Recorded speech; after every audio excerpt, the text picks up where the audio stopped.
ಸ್ನೇಹಿತರೆ, ಚರಿತ್ರೆ ಮತ್ತೊಂದು ವಿಡಿಯೋಗೆ ನಿಮಗೆಲ್ಲ ಪ್ರೀತಿಯ ಸ್ವಾಗತ. ರಕ್ಷಣಾ ವಲಯದಲ್ಲಿ ಇತ್ತೀಚೆಗೆ ತುಂಬಾನೇ ಬೆಳವಣಿಗೆಗಳು ಆಗ್ತಾ ಇದೆ. ಅತ್ಯಾಧುನಿಕ ಶಸ್ತ್ರಾಸ್ತ್ರಗಳು ಭಾರತೀಯ ಸೇನೆಯ ಬತ್ತಳಿಕೆಯನ್ನ ಸೇರಿಕೊಳ್ತಾ ಇದೆ. ಮಿಸೈಲ್ ಡಿಫೆನ್ಸ್ ಸಿಸ್ಟಮ್ಗಳು, ಮಿಸೈಲ್ಗಳು, ಫೈಟರ್ ಜೆಟ್ಗಳು, ಹೆಲಿಕಾಪ್ಟರ್ಗಳು, ಸಬ್ಮರೀನ್ಗಳು ಹೀಗೆ ಎಲ್ಲವೂ ಕೂಡ ಅಪ್ಡೇಟ್ ಆಗ್ತಾ ಇದ್ದಾವೆ. ಭಾರತದ ರಕ್ಷಣಾ ವಲಯ ಬೆಳೆಯುತ್ತಿರುವ ಪರಿಯನ್ನ ನೋಡಿ ಬಲಿಷ್ಠ ದೇಶಗಳೇ ಬೆರಗಾಗಿವೆ. ಹೀಗಿರುವಾಗ ಈಗ ಸೈನಿಕರು ಕೈಯಲ್ಲಿ ಹಿಡಿದುಕೊಂಡು ಓಡಾಡುವ ರೈಫಲ್ಗಳು ಕೂಡ ಅಪ್ಗ್ರೇಡ್ ಆಗಲಿವೆ. ಓಬಿರಾಯನ ಕಾಲದ ರೈಫಲ್ಗೆ ಗುಡ್ ಬೈ ಹೇಳಿ ಅತ್ಯಾಧುನಿಕ ರೈಫಲ್ಗಳನ್ನು ಬಳಕೆ ಮಾಡೋದಕ್ಕೆ ಭಾರತೀಯ ಸೇನೆ ಮುಂದಾಗಿದೆ. ಈಗ ಭಾರತದ ಸೈನಿಕರ ಕೈ ಸೇರಲಿರುವ ರೈಫಲ್ಗಳು ಅಂತಿಂತ ರೈಫಲ್ಗಳಲ್ಲ. ಈ ರೈಫಲ್ನಿಂದ 1 ನಿಮಿಷಕ್ಕೆ ಬರೋಬ್ಬರಿ 700 ಗುಂಡುಗಳು ಸಿಡಿಯುತ್ತವೆ. ಮತ್ತೊಮ್ಮೆ ಹೇಳ್ತೀವಿ, ಕೇಳಿಸ್ಕೊಳ್ಳಿ. 1 ನಿಮಿಷಕ್ಕೆ ಒಂದಲ್ಲ ಎರಡಲ್ಲ, ಬರೋಬ್ಬರಿ 700 ಗುಂಡುಗಳು. 60 ಸೆಕೆಂಡ್ಗಳ ಅಂತರದಲ್ಲಿ 700 ಬುಲೆಟ್ಗಳು ಒಂದು ರೈಫಲ್ನಿಂದ ಸಿಡಿಯುತ್ತೆ ಅಂದರೆ ಶತ್ರುಗಳ ಪರಿಸ್ಥಿತಿ ಹೇಗಾಗಬೇಡ ಹೇಳಿ. ಇಂಟ್ರೆಸ್ಟಿಂಗ್ ಸಂಗತಿ ಏನು ಗೊತ್ತಾ? ಇಂಥದ್ದೊಂದು ಅತ್ಯಾಧುನಿಕ ರೈಫಲ್ ಅನ್ನ ರೆಡಿ ಮಾಡಿರೋದು ಭಾರತ ಹಾಗೂ ರಷ್ಯಾ. ಭಾರತ ತನ್ನ ಅತ್ಯಾಪ್ತ ಸ್ನೇಹಿತ ರಷ್ಯಾದ ಜೊತೆ ಸೇರಿಕೊಂಡು ಅತ್ಯಾಧುನಿಕ ರೈಫಲ್ ಅನ್ನ ರೆಡಿ ಮಾಡಿದೆ. ಹಾಗಂತ ಒಂದೆರಡು ರೈಫಲ್ಗಳನ್ನು ರೆಡಿ ಮಾಡಿದೆ ಅಂತ ಅಂದ್ಕೊಳ್ಬೇಡಿ. ಬರೋಬ್ಬರಿ 6 ಲಕ್ಷ ರೈಫಲ್ಗಳು ರೆಡಿ ಆಗ್ತಾ ಇವೆ. ಇನ್ನೆರಡು ತಿಂಗಳಲ್ಲಿ ಈ 6 ಲಕ್ಷ ರೈಫಲ್ಗಳು ನಮ್ಮ ವೀರ ಸೈನಿಕರ ಕೈ ಸೇರಲಿವೆ. ಅಲ್ಲಿಗೆ ಶತ್ರು ಪಾಳಯದಿಂದ 1 ಗುಂಡು ಹಾರಿದಾಗ ಭಾರತದ ಸೈನಿಕರ ರೈಫಲ್ನಿಂದ 10 ಬುಲೆಟ್ಗಳು ಸಿಡಿಯುತ್ತವೆ. ಅಷ್ಟಕ್ಕೂ ಏನಿದು ಭಾರತದ ಹೊಸ ರೈಫಲ್? ಇದರ ಶಕ್ತಿ ಸಾಮರ್ಥ್ಯವೇನು? ಈ ರೈಫಲ್ ಸೇನೆ ಸೇರುತ್ತಿದ್ದಂತೆ ಶತ್ರುಗಳಿಗೆ ನಡುಕ ಶುರುವಾಗಿರೋದು ಯಾಕೆ? ಎಲ್ಲವನ್ನ ಡೀಟೇಲ್ ಆಗಿ ತೋರಿಸ್ತೀವಿ ನೋಡಿ.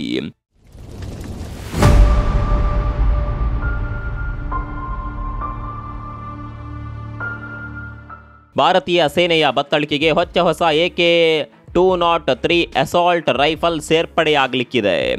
ಇದು ಕಾಲ್ಸಿಕೋ ಸೀರೀಸ್ನ ಮಾಡರ್ನ್ ವರ್ಷನ್. ಕಾಲ್ಸಿಕೋ ಸೀರೀಸನ್ನು ಲೆಜೆಂಡ್ ವರ್ಷನ್ ಅಂತ ಕರೀತಾರೆ. ನಾವು ಆರಂಭದಲ್ಲೇ ಹೇಳಿದಂತೆ ಬರೋಬ್ಬರಿ 6 ಲಕ್ಷ ರೈಫಲ್ಗಳನ್ನು ನಿರ್ಮಾಣ ಮಾಡಲಾಗ್ತಾ ಇದೆ. ಅದರಲ್ಲಿ 48,000 ರೈಫಲ್ಗಳನ್ನು ಈಗಾಗಲೇ ರೆಡಿ ಮಾಡಲಾಗಿದೆ. ಮತ್ತೊಂದು ಗೊತ್ತಿರಲೇಬೇಕಾದ ಸಂಗತಿ ಅಂದರೆ, ಮೊದಲು ಈ ರೈಫಲ್ಗಳನ್ನು ರಷ್ಯಾದಲ್ಲಿ ರೆಡಿ ಮಾಡಲಾಗ್ತಾ ಇತ್ತು. ಆದರೆ ಈಗ ಭಾರತದಲ್ಲೇ ಮ್ಯಾನುಫ್ಯಾಕ್ಚರ್ ಮಾಡ್ತಾ ಇದ್ದಾರೆ. ಇನ್ನು ಇದರ ಬಹುದೊಡ್ಡ ಫೀಚರ್ ಅಂದರೆ ನಿಮಿಷಕ್ಕೆ 700 ಗುಂಡುಗಳನ್ನು ಸಿಡಿಸೋದು.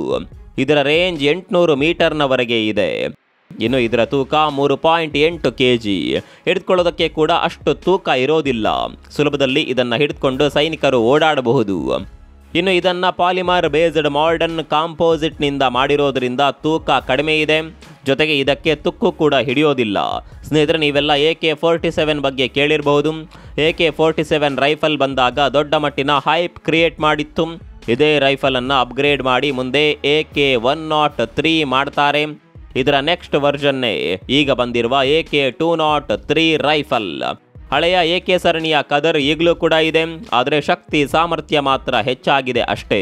ಇನ್ನು ಸಾಮರ್ಥ್ಯದ ಬಗ್ಗೆ ನೋಡೋದಾದರೆ ತುಂಬಾನೇ ಚೆನ್ನಾಗಿರುವ ಅಕ್ಯುರಸಿ ಇದೆ. ಆಟೋಮೆಟಿಕ್ ಆಗಿ ಫೈರಿಂಗ್ ಆಗುವಾಗ ಕಂಟ್ರೋಲ್ ಇರುತ್ತೆ, ಎಲ್ಲಿ ಕೂಡ ಕಂಟ್ರೋಲ್ ತಪ್ಪೋದಿಲ್ಲ. ಎಗ್ರೋನಾಮಿಕ್ ಫೋಲ್ಡಿಂಗ್ ಇದೆ. ಸೇಫ್ಟಿ ಸೆಲೆಕ್ಟರ್ ಮೆಕ್ಯಾನಿಸಮ್ ಅನ್ನ ಇಂಪ್ರೂವ್ ಮಾಡಲಾಗಿದೆ. ಮೆಟೀರಿಯಲ್ ಮಾಡರ್ನೈಸ್ ಆಗಿರೋದ್ರಿಂದ ಹಿಂದಿನ ಸರಣಿಗಳಿಗಿಂತ ಈಗಿನ ರೈಫಲ್ ತೂಕ ತುಂಬಾನೇ ಕಡಿಮೆ ಆಗಿದೆ.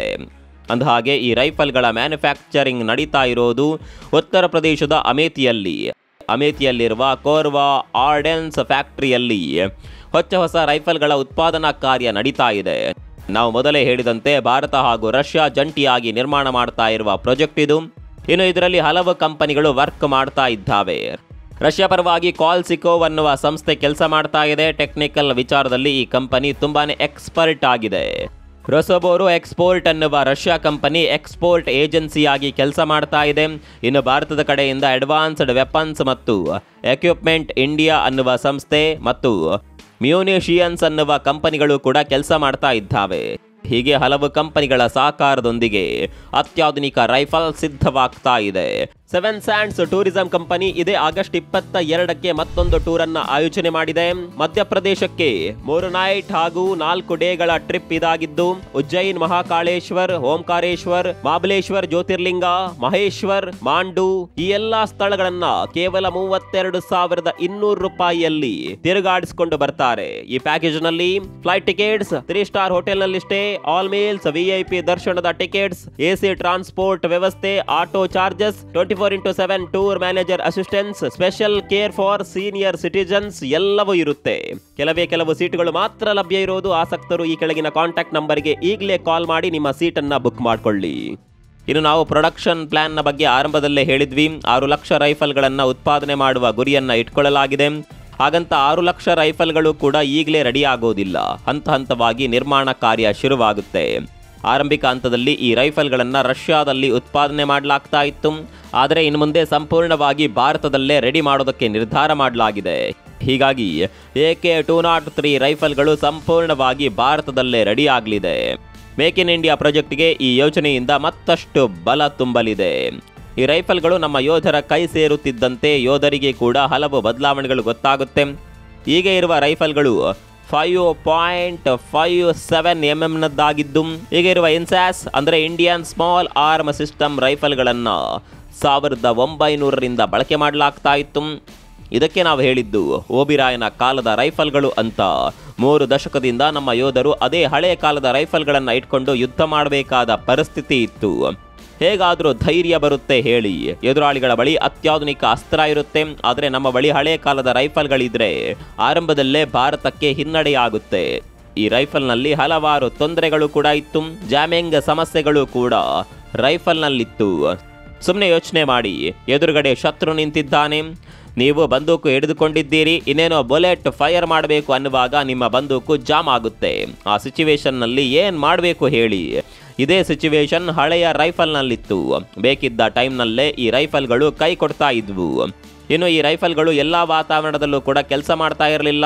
ನಿಮಗೆಲ್ಲ ಗೊತ್ತಿರುವ ಹಾಗೆ ನಮ್ಮ ಗಡಿ ಪ್ರದೇಶಗಳು ಇರೋದು ಗುಡ್ಡಗಾಡು ಪ್ರದೇಶದಲ್ಲಿ. ಅಲ್ಲಿನ ವಾತಾವರಣ ಬದಲಾಗುತ್ತಲೇ ಇರುತ್ತೆ. ಇನ್ನು ಟೆಂಪರೇಚರ್ ಅಂತೂ ತುಂಬಾನೇ ಕುಸಿಯುತ್ತೆ.